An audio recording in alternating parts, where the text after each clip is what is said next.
everybody out in YouTube. This is Michael the Geek for Life with another Star Trek Starship model from the Eaglemoss collection, and this is issue number 16, which is the Ferengi Marauder. Sort of a controversial ship. A lot of people really don't like it, but actually I do. It seems very suiting for the Ferengi. And honestly, when it showed up in the series, it was probably the most alien-looking ship that they had ever shown in Star Trek. I mean, you remember this was only like episode, I don't remember, 6 or 7 into the Next Generation. All we had really seen before that, besides the Enterprise from the Next Generation, was mostly just stuff from the original series. You know, the Klingon battle cruiser, stuff like that, and that didn't look too much different than the original Enterprise. So this was probably the most alien-looking ship we had seen at that point. And I liked it a lot. I remember as a kid, I thought it was a really cool-looking ship, even if the Ferengi themselves were pretty stupid. I didn't really like them that much. But I thought they had a really cool ship. So, very happy to see this in the collection. And let's get the model. Now, I have never been able to get this model completely to work on the stand. I did exactly what the magazine showed to do. You're supposed to, you have the model, you go in behind the head, and it's supposed to do like that, but it doesn't really hold securely. It's actually very similar to the Reliant, where you can't even really move it that much without it falling out, so it's going to lose a point for that base right there anyway. And even the clear stand doesn't hold to the base itself very well. I mean, that can pop right out. Most of them hold somewhat securely, but this one just pops right out. So, whoop. The Marauder. So yeah, it does lose a point for that. I'm not quite sure why that one's like that, but it just is. So anyway, that's what it looks like dead on. And from above. And you can see they use that translucent, I guess, amber color for the warp nacelles. It would normally be blue on a Federation ship. So a lot of great detail there.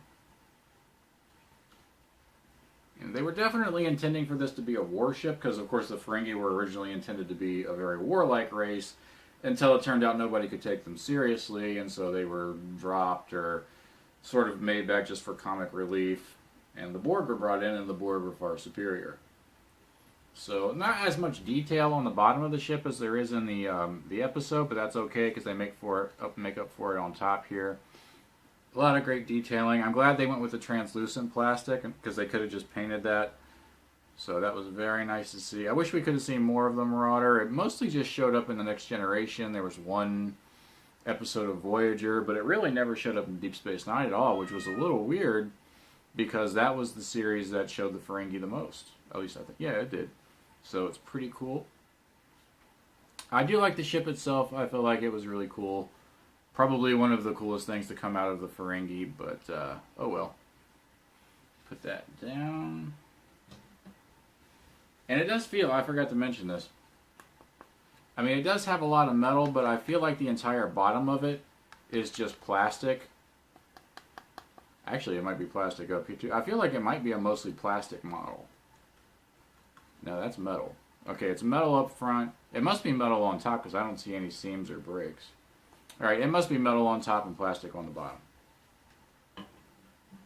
Put that down there, and of course we go through the magazine. And as per usual, it shows how to connect to the base. This is what I do, but it does not hold securely at all. And some stats on the ship over here. Yes, that's my cat. She wants attention. And she's not getting it right now when the video's over. Nice beauty shot there. Yeah, they always said in the Next Generation that this ship was comparable to the Galaxy class, but we never, I mean, past the second season, I guess, we never really got to see that in action very much. It's too bad. On-screen appearances.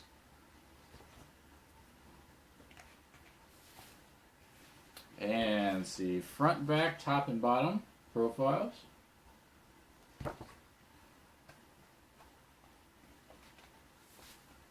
Creating the Ferengi themselves. I guess they ran out of stuff to talk about for the ship. And by the way, so far, this is the only Ferengi ship that has even been announced to be in this collection. So, right, I mean, the shuttle pod hasn't even been announced, and that was in a lot of episodes.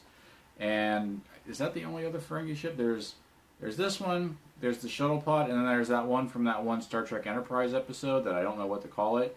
And I think that's it. That's all the Ferengi ships we ever really saw. I do hope we get a shuttle pod at some point, though. More designing the Ferengi. Really, none of the designs look that great. And designing the Ferengi Marauder, they got back to the ship. It looks like they always pretty much had the same idea. Just sort of tweaked it a little.